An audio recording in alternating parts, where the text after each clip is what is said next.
Hello' everyone, আজি দুপৰীয়া সাজ মগু দালি লৈছোঁ।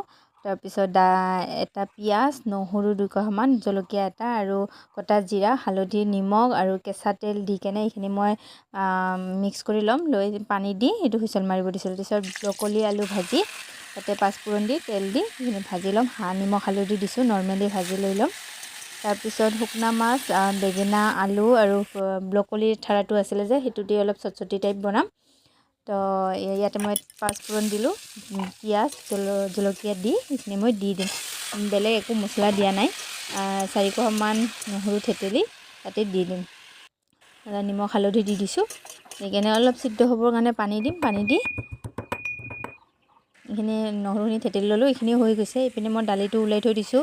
চাব পাৰি কি ধুনীয়া হৈছে। তাৰপিছত নহৰু আৰু মাছখিনি দিলোঁ। দি কেনে এইখিনি মই নমাই ল'ম। এইপিনে মোৰ ভাতো হ'ল।